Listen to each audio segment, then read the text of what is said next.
ایک کویسچن تھا کہ بعض اوقات ہم قرآن کی تلاوت کر رہے ہوتے ہیں تو والدہ آواز دے لیتی ہیں، تو کیا کریں، ہم تلاوت جاری رکھیں یا روک کر جواب دیں؟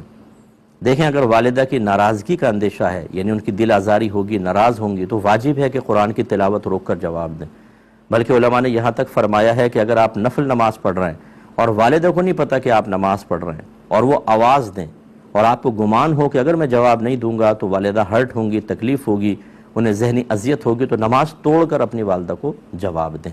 اس پہ جریج عابد کا واقعہ اگر آپ کو یاد ہو، میں نے کافی پہلے بیان کیا تھا کہ وہ عبادت کرتے تھے اپنے حجرے میں علیحدہ ہٹ کر۔ پہلے دور میں جائز تھا کہ آبادی سے ہٹ کر حجرے بنا کر اور وہاں عبادت کی جائے، تو وہ نماز پڑھ رہے تھے، والدہ نے آ کے آواز دی، تو جریج نے سوچا اللہ کی بارگاہ میں التجا کی، اللہ تعالیٰ میں تیری بارگاہ میں ہوں، نماز پڑھوں یا والدہ کو جواب دوں؟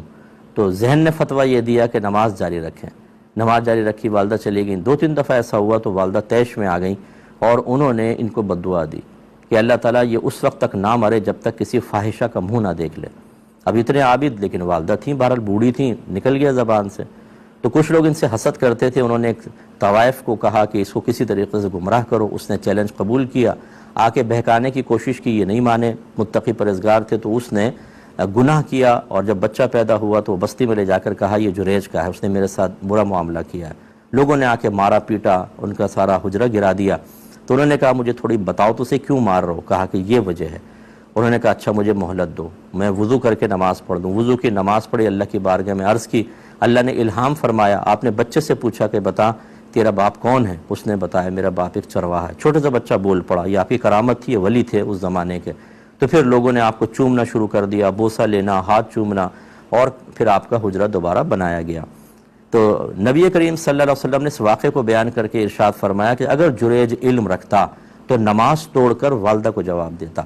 تو اس لیے جو بچے مجھے سن رہے ہیں، خاص طور پہ ینگسٹر، خاص طور پہ وہ بچیاں جو ماں کام کہہ دے تو تڑک کے جواب دیتی ہیں، ایسا تیز قسم کا جواب کہ ان کے ٹک ٹاک میں فرق پڑ جائے، یوٹیوب کی کلپ نہ نکل جائے، اور یا اسٹڈی کر رہے ہیں تو اس میں بھی کیسے شرعاً جائز ہے کہ آپ والدہ کو اس طریقے سے ڈانٹیں ڈپٹیں اور جواب دیں۔ اس طرح بچوں کو بھی چاہیے امی سے معافی مانگیں اور آئندہ ایسا ہرگز نہ کریں۔